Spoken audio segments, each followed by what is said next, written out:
Leigh Settlemoir, and I'm the Assistant Dean of the School of Health Sciences here at Oakland University.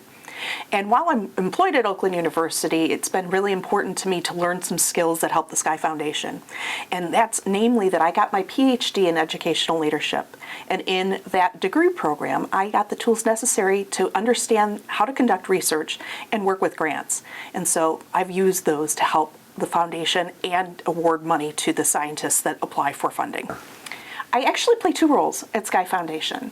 The first is that I'm on the governing board, but the time I spend most is with being the liaison between the Scientific Advisory Committee and the governing board, discussing the applications of the seed grant process that the board finally approves for funding.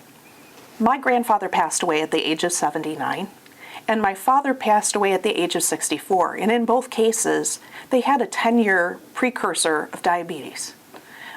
And so now that we know the family history from those two generations, it's likely to assume that the next generation that would be hit would be mine.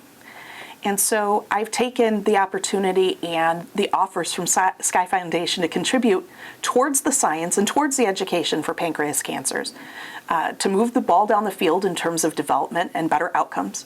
And not only am I doing it for that, I'm doing it for my children as well. These seed grants are so important to set the foundation, to have national funders really do the creative work for clinical trials. And so as a part of that, I get to read all of these applications, which is so nice. I get to know what's going on the forefront of pancreas cancer research. And so with that, an example of this is Dr. Azmi. He got funded shortly before I joined Sky Foundation and got a seed grant. And now he's getting millions of dollars to be funded to continue his research pathway. One of the things about science and scientists and their careers is that these individuals start in someone else's lab and learn from them, they're their mentors, and then move on in their own work to become independent with their own labs.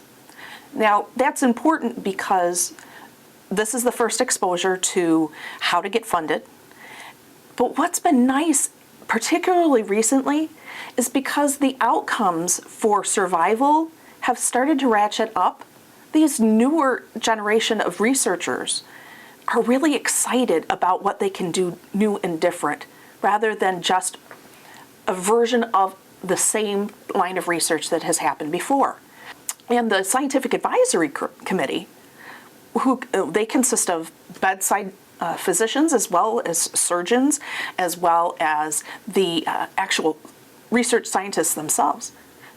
They're trading notes because they know what's going on in the field. And if they're sensing something is just out of the ordinary that we need to take a chance on, they know that we need to do that.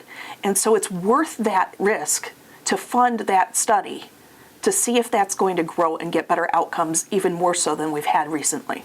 In the past 3 years, I have managed to quadruple the number of research applications for seed funding. We went from a regional presence to a national presence via various tactics that we've used.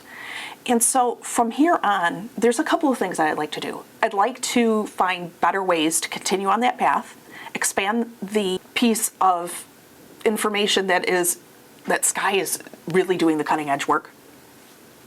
And so we're going to grow applications that way.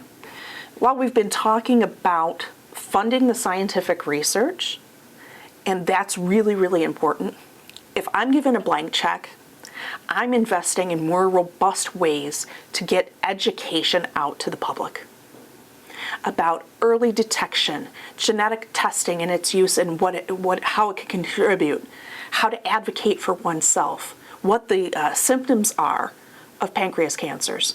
I would be doing that because the more that you have an educated public, the more that they recognize potential issues, the earlier they seek medical attention, and they get better outcomes in the end.